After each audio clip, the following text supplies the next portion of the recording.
The views and opinions expressed in this program are those of the speakers and do not necessarily reflect the views or positions of any entities they represent, including Olas Media. Olas Media.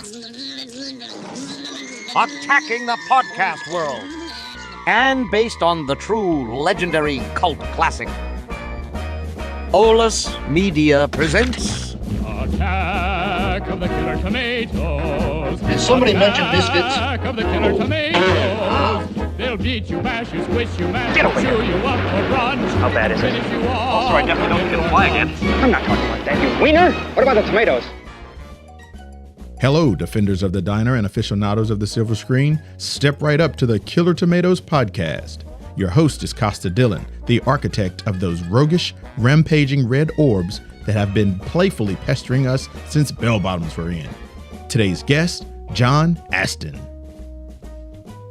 Okay, hi, we're talking with John Astin, a fantastic star of 3 Killer Tomato movies, and of course, countless other Hollywood extravaganzas, Academy. It's all I've ever done, Costa. That's right. Well, you were nominated for an Academy Tomatoes. Award. Hey, you were nominated for an Academy Award. How can you say such a thing? Which I would love to see that film. It's impossible to find. Prelude. It's impossible to find that film. I would love to see that sometime. Did you have a 35 millimeter projector? Oh gosh, yes. Actually, we do. Believe it or not, we have a 35 millimeter projector stored away in a warehouse. And I have one in my car. Also have a contact printer. I got one in the bathroom. Okay. It's Steve Peace that's with me, John. I better be careful. Yeah. I guess so. So, Are you still a thank you. politician, Steve? No, I'm formerly honorable. He's no longer honorable anybody. So we thought we would take a few minutes, which we really appreciate you taking time with us. Talk about a little bit about your Killer Tomatoes experience, and then also ask you a few questions about other interesting aspects of your history here. So I guess, I think we certainly worked together on all 3 films, but a question I never asked you is, how did you ever come to Killer Tomatoes? How did your agent get you to do it? My agent tried to stop me. Yes. You know what? Every single person we've interviewed says that. But my agent knew at that time that I was incorrigible, and I would do what I wanted to do. So I said, I like it. I think it's funny. So you had seen the script and decided that, and that was what you. Well, yeah. But then I went to I guess it was San Diego. Yeah. Back in those days, you were putting up the actors in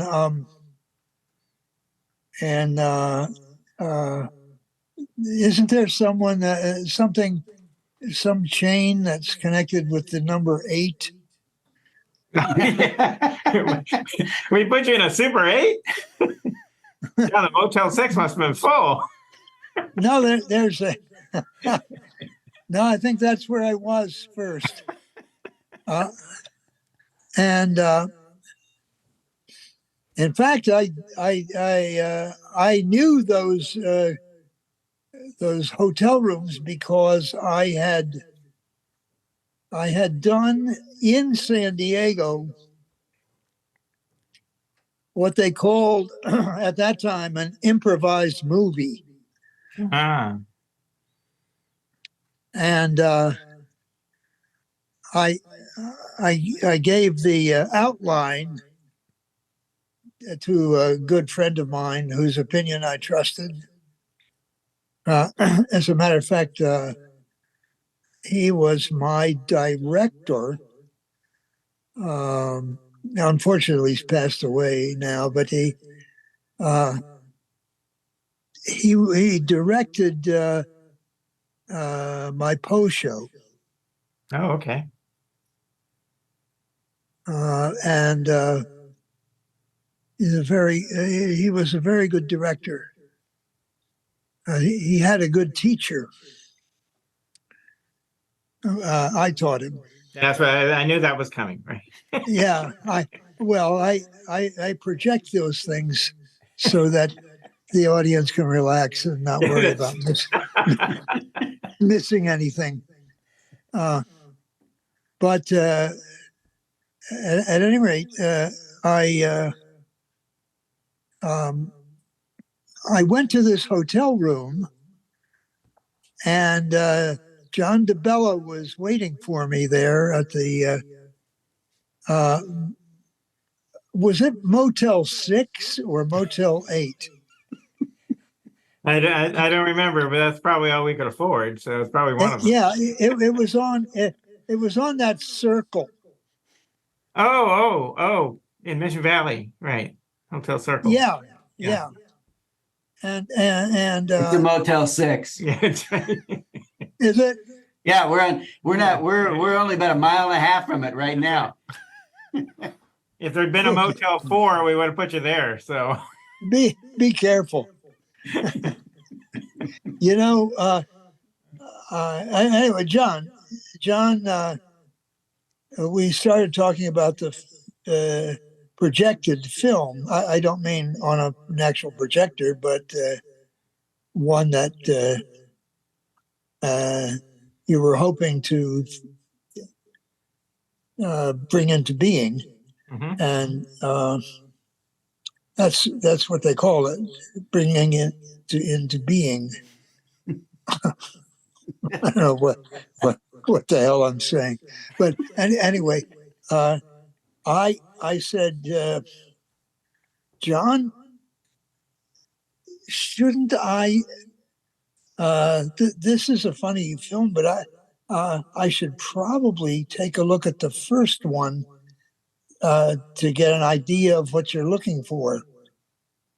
And he said, no, I don't think so.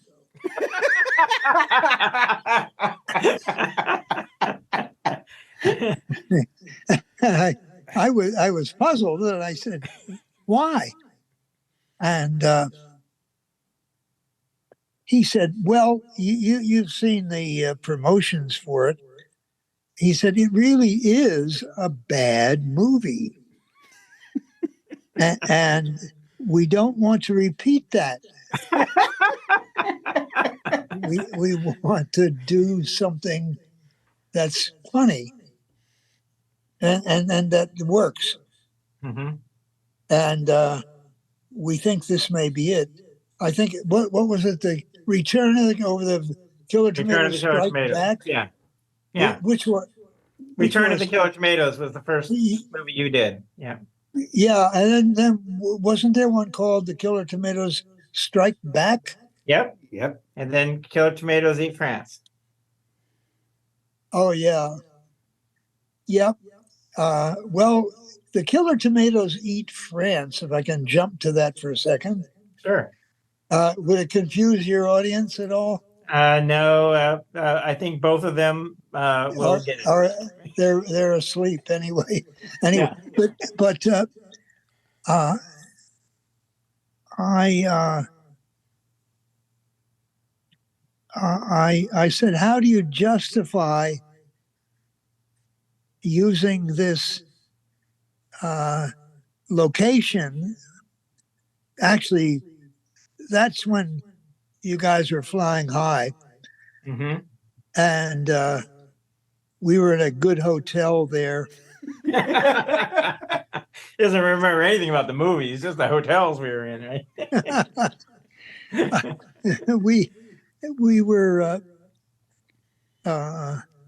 we were shooting in this mall. Yes. Which was actually within walking distance of the hotel. Mm-hmm. And I said, "Isn't this supposed to be about France?" And you put that line in about the brilliant uh,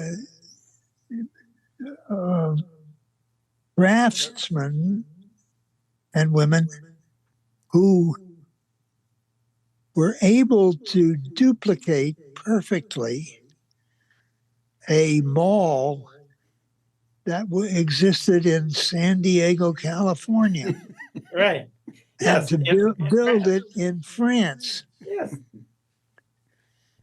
And they did. Yeah, and I thought that was highly amusing. I want to point out that was before Disneyland was That's built in right. France as That's well. right. And since then, they've torn that mall down here in San Diego, so it's not even there anymore.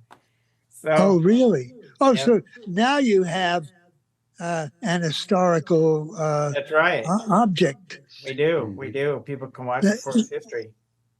So you wanted to do the film because you thought it was funny, which is great, and I think I've told you that, um, I really liked the movies Evil Roy Slade and Viva Max you did with Jerry Paris. They're kind of obscure films now, but they're among my favorites. So I think do you think that kind of humor that you got exposed to in those movies is helped your attitude towards looking at what this film was going to be? No. Well, thank you for answering that. I was really hoping I could somehow equate my skills to Jerry Paris, but never mind. No, you're unique, Costa. Thank you. There ain't nobody like you. And I appreciate that. And I lean a little bit toward that because my late sister-in-law was from Greece. Ah, She and her brother, her parents. I think she was the first. She spoke almost no English when she arrived, and never lost her accent, but was I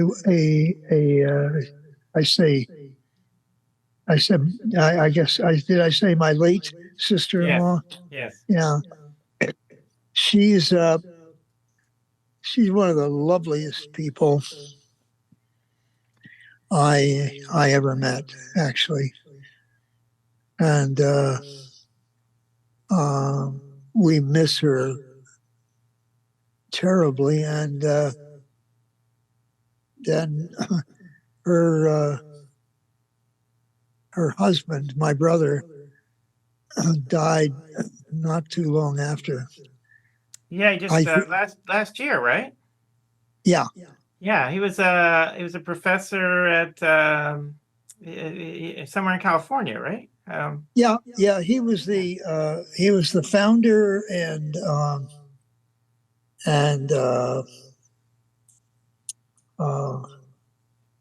I guess the first holder of the chair that ran the Higher Education Research Institute.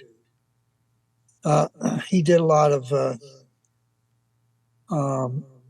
research in higher education. In fact, he was probably, for a number of years, he was the most often quoted, sort of the number one guy in evaluation of higher education. So, and your father wasn't he also? He was the head of Bureau of Standards. Yeah. My dad was a scientist, originally a researcher, but eventually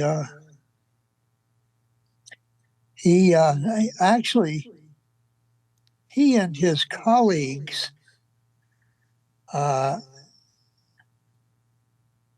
were actually, I would say, instrumental in the Allied victory in World War II. They developed a weapon that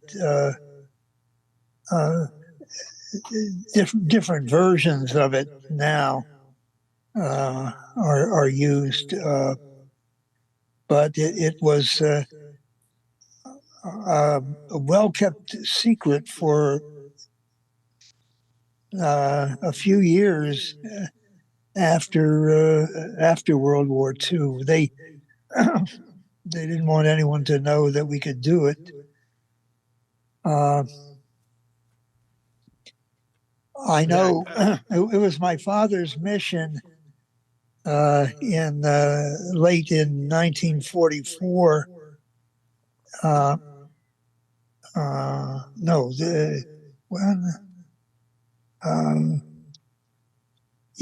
It was in 44, to go to Great Britain and where the head of U.S. Ordnance was. I mean, the guy who ran it. A general named Spots, I think Spaatz, something like that. I know there's a street in Florida, I think, that's named for him, an avenue. Anyway, Spots was afraid to use it because he was afraid a dud would be picked up by the Nazis and it would be used against us. And he offered to mail one to Hitler. And he said there's no way he'll be able to duplicate it. And Spots was still afraid to use it. He got in touch with George Patton, the general. And Patton said, sure, I'll use it. Actually, it was what at that time, it was a transceiver that would let the person who fired a weapon know where the projectile was, or they could set it to go off when it was near the target. So it didn't have to hit the target. And so it was like an early smart bomb. Yeah. So here's my question. You know, your father was this, pretty well-known scientist, and your brother was this esteemed professor. What did they think when you decided to become an actor? Well, I can't tell you. You can't tell me, or you don't know? No, I remember when I told my father. Yeah. I at this time I had a scholarship to a college in Western Pennsylvania as a math major. And I loved the discipline of math. I could very easily have been happy as a mathematician, but somehow accidentally, it's a long story which you don't want to hear, but I tried to get out of taking English, and I would lose my scholarship because English was required. I'd had an unfortunate experience in high school with an English teacher who didn't like my book report on Moby Dick. And called me a cretin. I hoped that my fellow students would not know what the word meant, but some did. And so I really, she made me dislike a subject that I was fond of. Wow. And so I drifted into, well, focusing on math. They said I had to take English as it was required. And now, having taught for 20 odd years in a university that specializes in technical stuff more than, and they have a great hospital. But they admit students occasionally who aren't very good at, there may be quizzes at math, but they're not very good at constructing a reasonable English sentence. And it's very difficult to read their papers. I finally abandoned the idea of papers because it took me so long to write the corrections up for them to see what they might have done. I decided to do exams that were more like a science exam where you didn't have to do much writing. So you just. But what led you to acting? Oh, is that what we were talking about? Well, that's kind of where we started, but yeah, it's all right. Yeah, that's right. Well, I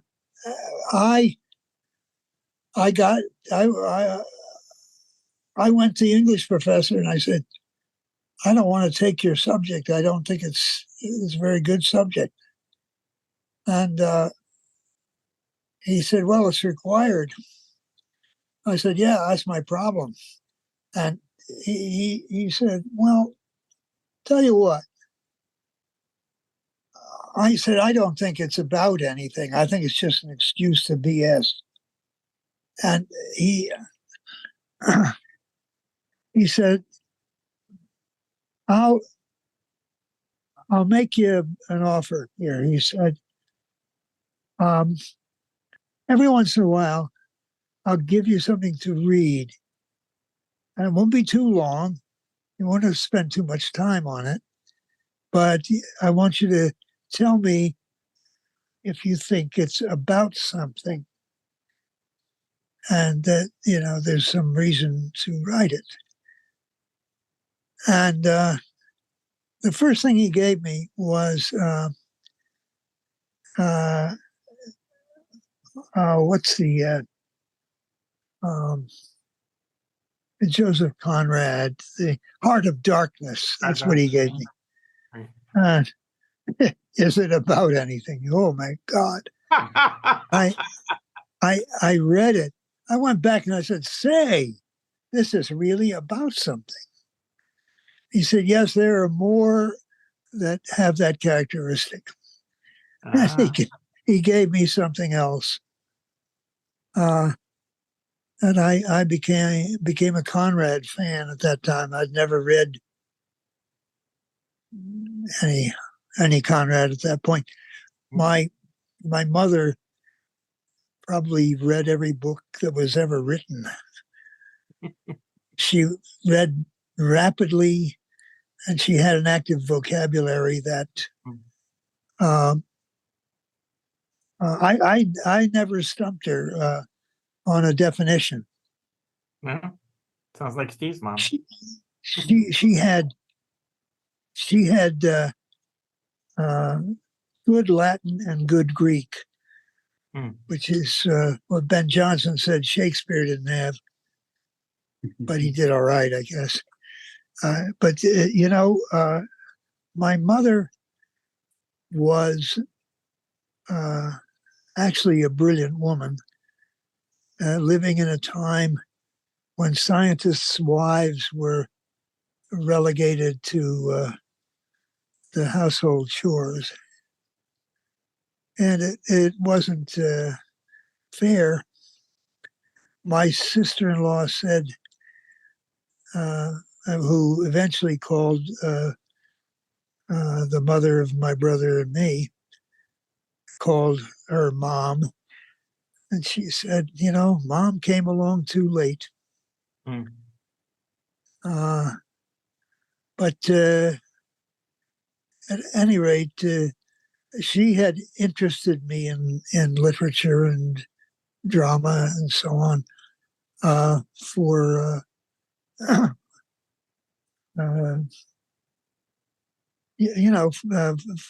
for a number of years before right after I learned to read, in fact. I remember I became interested in Poe because she told me the story of the murders in the Rue Morgue, and then gave me the Purloined Letter to read. And I didn't know all the words. I must have been 10 or 11 at the time. I know I wasn't 12 at that point because I still remember the room I was in when I finished reading the Purloined Letter. It stunned me. And I remember looking around the room to see if there was some place where I could put a purloined letter. But your dad was a scientist. Yeah. Did you model gangrene after your dad? There you go. Right. No. So anyway, actually, during my high school years, I was not a happy camper in high school, and my dad tried to interest me in theater and joining the drama group. I said, "Oh, come on, Pop! I don't want to mess around with all that stuff." He said, "Oh, okay." But eventually, I got this English teacher, and he suggested I do a play. And so I did a play, a one act by Noel Coward, and I had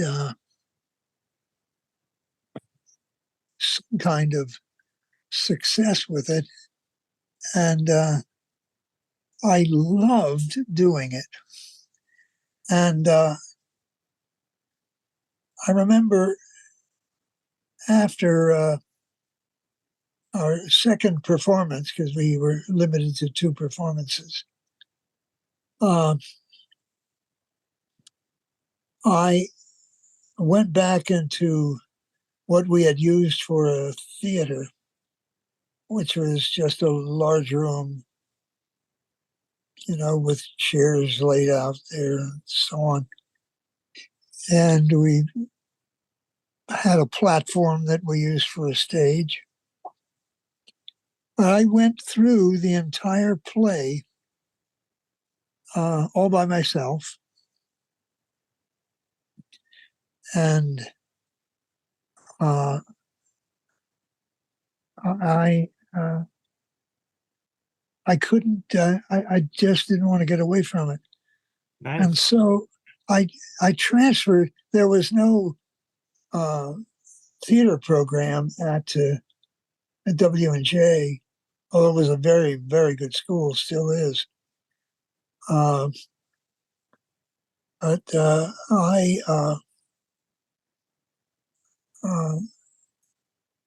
transferred away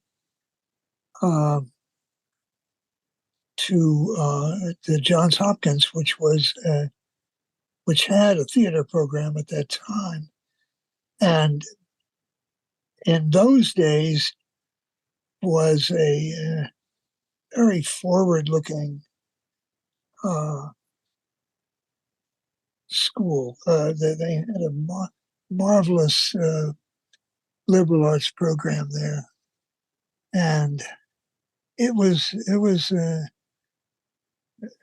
great to go to school. In fact, in those days, you could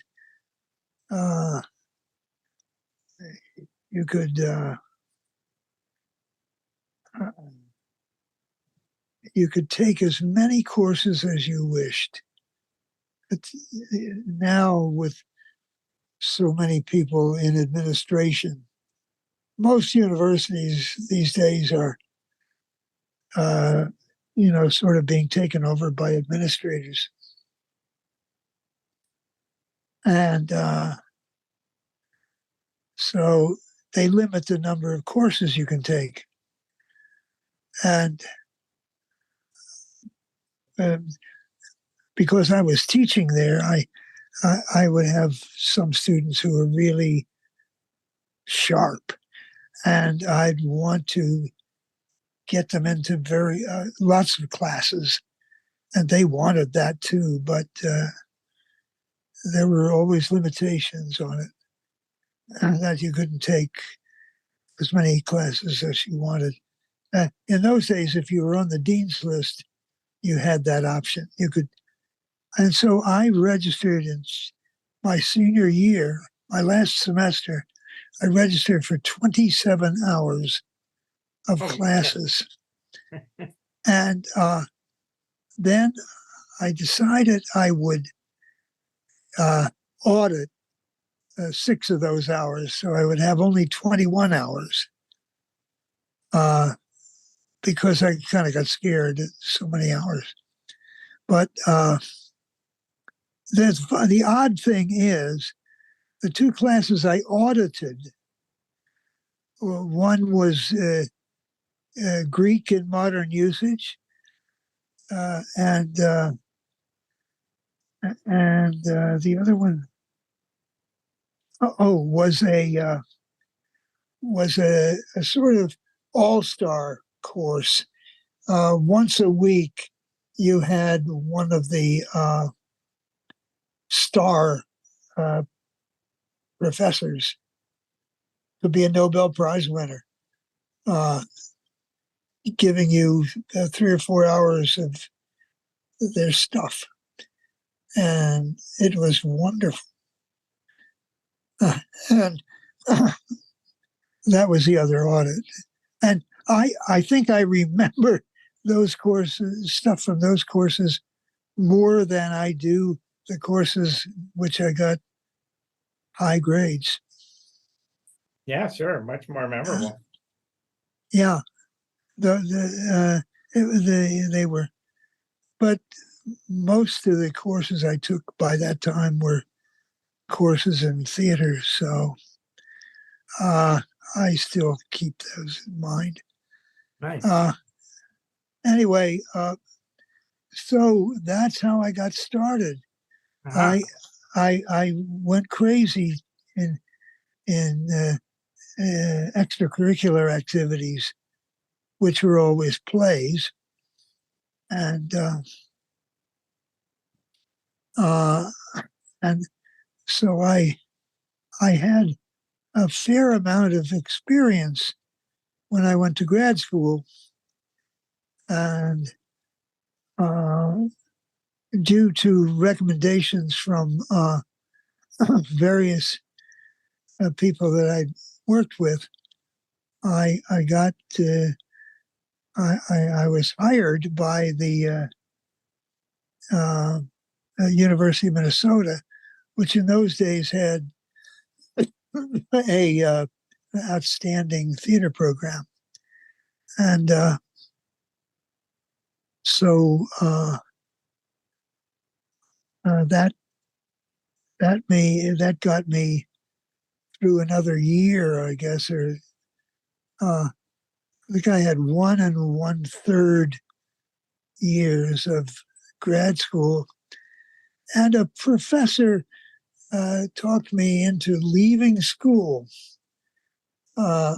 saying that he had seen me on stage and that I should go immediately to New York and see if I could get a job. And I followed his advice and ended up in New York. And I got into what was an off-Broadway show, and I didn't like the play, but I didn't have to be in it. I had to understudy the lead and another part, but my job was to be the janitor in the place and sell Cokes at intermission, and clean up the theater after the show, and theater goers leave a mess. I can't tell you some of the things that you'd leave on the floor. I don't want to know. No, you don't. You don't want to know. Actually, not everybody who came into the theater left the theater. Some of the people left on the floor. So didn't Tony Randall have something to do with your early career? Oh yeah, this was years later. Oh, okay. But anyway, so you I've got 2-3 more hours to go on this. So I getting back to my dad, I just want to bring up one thing. He eventually he was employed during World War II and before. He did a lot of research. He was the first person on this earth to use telemetry, because he was he would send up weather balloons. He and a colleague would send up weather balloons, and they developed a transceiver to respond to signals from Earth and send back information on cosmic rays. He was interested in that. That was in the 1930s. And then in the 40s or late 30s, actually, he was very much an anti-fascist, and he believed that what was happening in Nazi Germany could be very wrong for the United States, and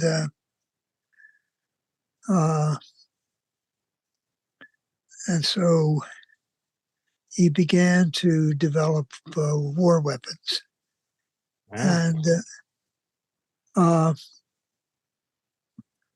And when the war was over, he was made the leader of the research, weapons research, at the National Bureau of Standards. And he felt that that sort of thing shouldn't be a subject for a research that was pure science, which he was wanted at the Bureau. And that's the direction he leaned in. And he became director of the Bureau. And it's now the National Institute of Standards and Technology. And when he was head of the Bureau, there was a guy who sold a battery additive which was worthless, but if you follow the procedure for installing the powder that you put in your storage battery, you would give the battery a long, slow charge.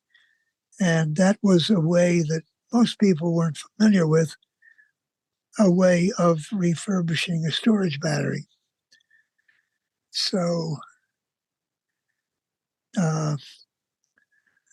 this guy had a lot of political clout, and they tried to get my father to change the research of his scientists at the Bureau. And he said, no, I'm not going to do that. And they fired him. Oh, wow. They forced his resignation, actually, is what actually happened. And the product this guy was selling was, he gave it a fancy name, ADX2. And you put ADX2 in your storage battery, and be sure to give it a long, slow charge, and your battery will be restored. So it had satisfied users. He tried to explain that, but nobody wanted to listen to him. At any rate, he, legitimate scientists were very upset because as a scientist, he had a very good reputation. And he was, a sort of straight arrow guy, and did things by the book, as it were, by the scientific book anyway. And, he wasn't a huckster of any kind.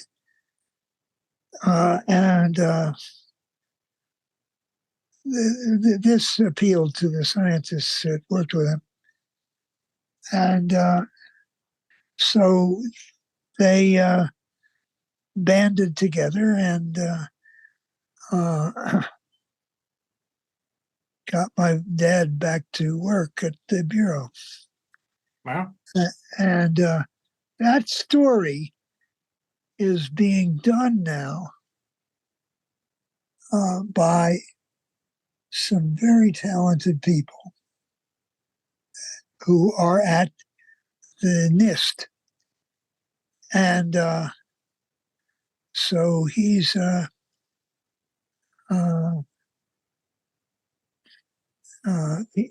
this story. I think it's called the ADX2 story. That's what they call it. Oh. But it's been nominated. It's a short film, been nominated for a few things. And my brother was still alive at that time, and he's in it, and I'm in it,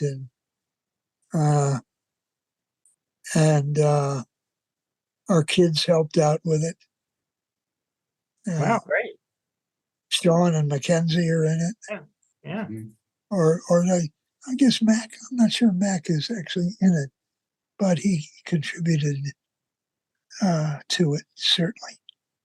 And so It's not really, you know, about us. Although, you know, the way we look at it, you know, it's our film. Okay, we've taken care of my dad. No, it's great. I mean, that's remarkable history there. I have enjoyed, you know, Costa, were you there that one of the times I came down to speak at, I said how much I liked Four Foursquare. I'm sorry, Foursquare. Oh, Yeah. that's right. Four Stars, the Those are those other guys. one at the Old Republic Studios. Yeah, That's right. Yes. but you know, somebody offers you a percentage of a film, and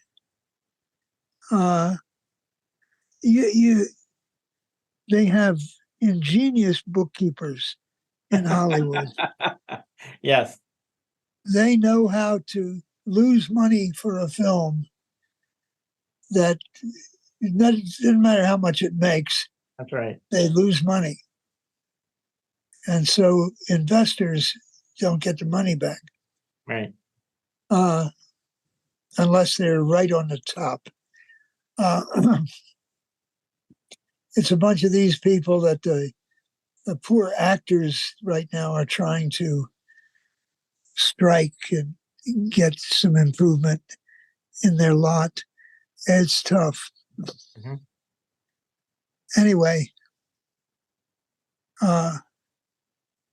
my son Sean is working very hard with the SAG-AFTRA people in that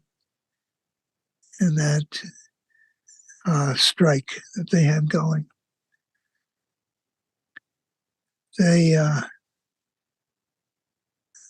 They're noble doing what they're doing. Anyway, but back to Foursquare. Foursquare, the first picture I did, the Return of the Killer Tomatoes, Mm-hmm. was that, and I actually made some profit on that. Yeah, and Foursquare, I spoke on behalf of Foursquare, saying it's the only company.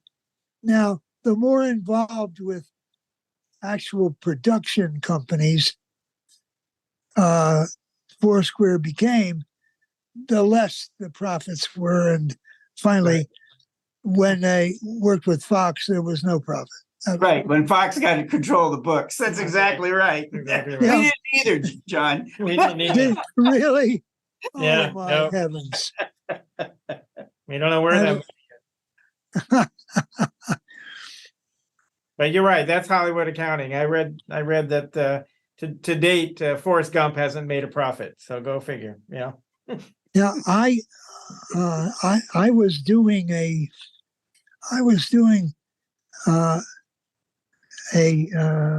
couple of spots in a redo of the Addams Family that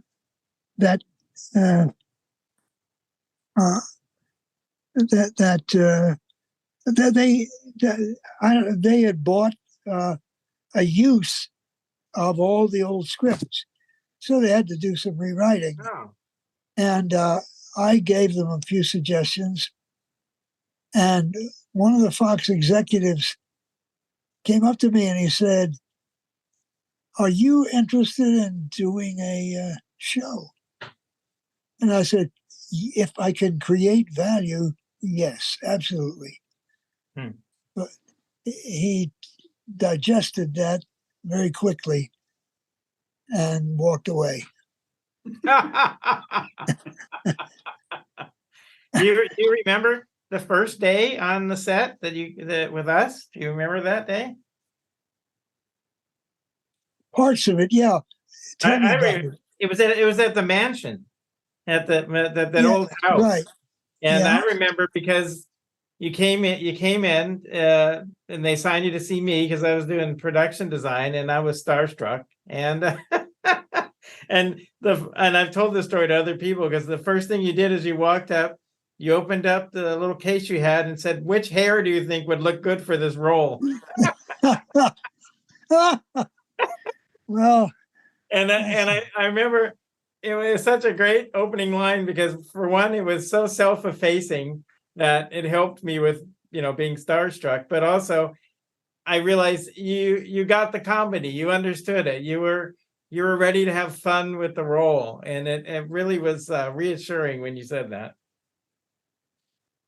well, all the people there were very congenial. It was fun. I had a good time. And so none of us here get credit for really making George Clooney's career. So I bet they don't give you credit either. No. Actually, I did more for George. There was the first movie he did, one of the early ones, and he was very good in it, but nobody paid much attention to him. I think there was a very beautiful co-star. I forget who it was now, but I was asked to review it for a TV station in Chicago, and I remember saying, "If you see this film, you know for sure that George Clooney is a star." And I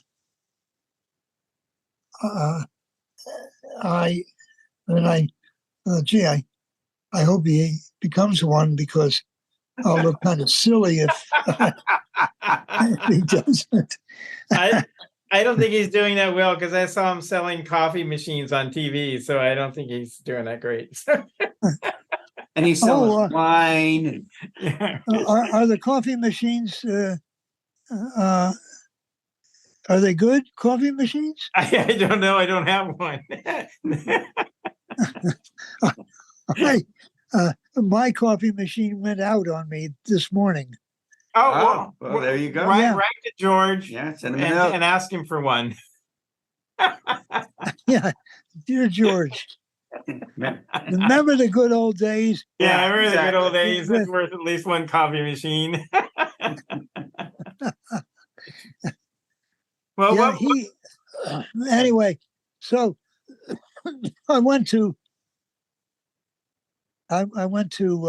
after grad school, I went to New York, and it was very interesting. As I say, the first thing I did, I got in this off-Broadway show,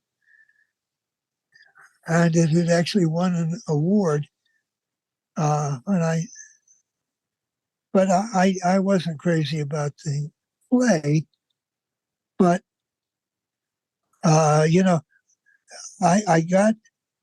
didn't get any money for being a janitor, but I got 2 meals a day, and I could put a cot down where the audience had been and move the bodies out of the way. And I got money. I got food for free, 2 meals a day, and it was good food too. I'm not sure it was healthy food, but it was tasty to me, because I knew nothing about nutrition at that time, nor did I care. But eventually, the guy playing the lead decided not to do it anymore, and I got to play it. And it was a part of another Greek, a ship's cook, who chased all the young boys who came on board. And I had to make up because I was in my early 20s, and this guy was supposed to be about 45. And so, I did a careful makeup and did all my Stanislavski stuff. And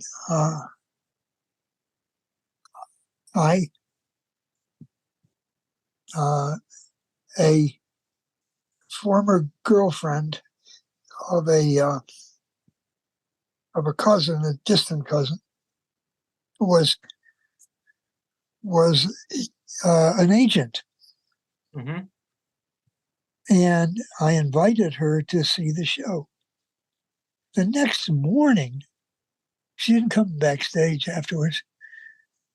She couldn't get through all the chairs, I guess. I don't know. But she called me up and said, honey, I've got something for you. She says, get right over here. So I came in to her office, I walked in. She looked at me. She said, oh my God, you're a baby.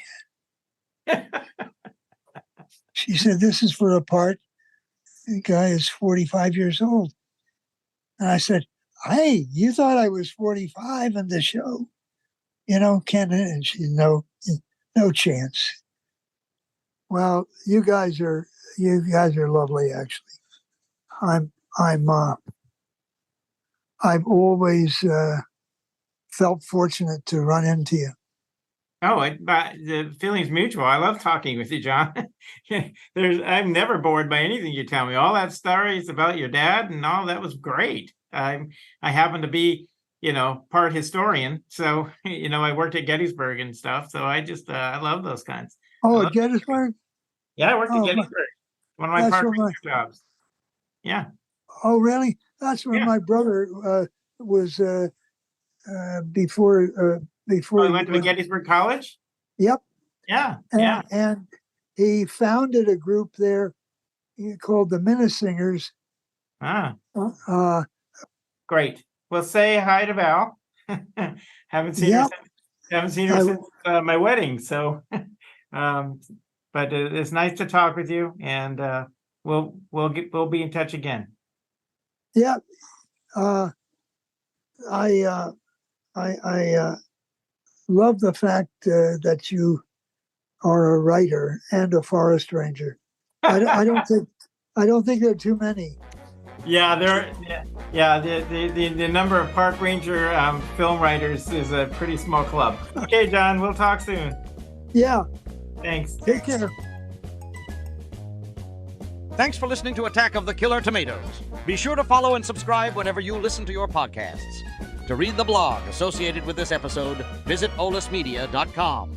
This episode was produced in studios located in San Diego, California, and Tijuana, Baja California. Creative Director Ulises Breton. Sound Engineer Alan Glazepar. Ina Alvarez is co-producer. Serving as executive producer and co-founder is J.C. Polk. And Chad Pease is president and co-founder.